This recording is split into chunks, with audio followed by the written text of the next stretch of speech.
De Jérusalem à Chypre, l'île de Barnabé, Paul, Lazare et les premiers chrétiens.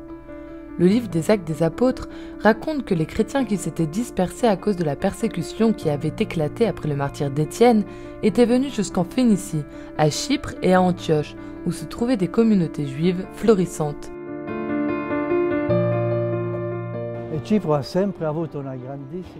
Chypre a toujours eu une grande importance, car elle était très riche en cuivre.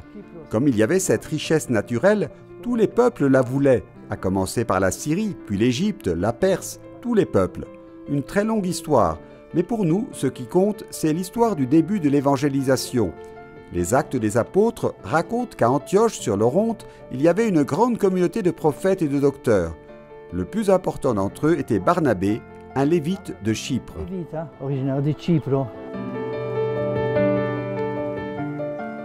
Les premiers actes de Barnabé sont liés à Paul. Juste après sa conversion, Paul était craint par les apôtres. Et c'est Barnabé, le lévite de Chypre, qui prit avec lui le futur apôtre des gentils et le présenta aux apôtres à Jérusalem. Il leur raconta comment sur le chemin de Damas, Paul avait vu le Seigneur, qui lui avait parlé. À Chypre se trouve le tombeau de Barnabé qui est toujours vénéré. Bien qu'actuellement l'île soit divisée, on peut se rendre dans la partie de Salamine, là où se trouve la tombe de Barnabé. Toujours sur cette île de Chypre se trouvent des signes du passage de Sainte-Hélène. Sainte-Hélène,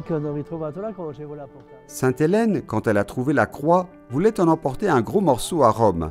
Elle a pris le bateau et s'est arrêtée à Chypre. Nous le savons grâce à de nombreux historiens. Sosomène, Cyril de Jérusalem et Théodore de Cyrus, qui disent qu'elle s'est arrêtée à Chypre. Ainsi, Hélène est commémorée dans toute l'île par la grande fête de Sainte-Hélène de Constantin. Le monastère de Stavrovouni est encore visité aujourd'hui.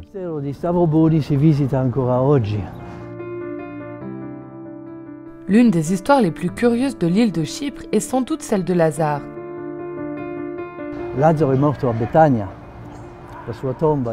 Nous savons que Lazare est mort à Béthanie et que son tombeau s'y trouve.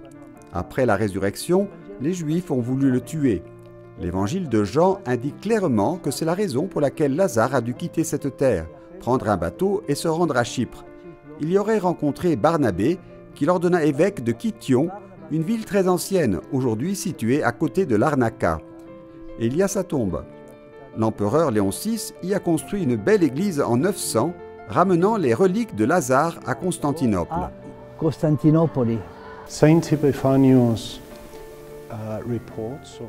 Saint Épiphane raconte que Saint Lazare est resté ici pendant 30 ans.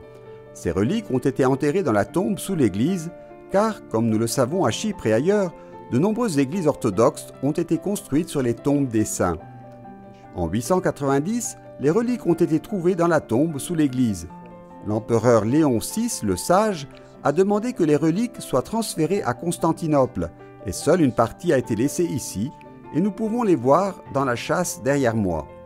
L'empereur Léon a construit cette église telle que nous la voyons aujourd'hui vers 890, en suivant l'architecture constantinopolitaine de l'époque.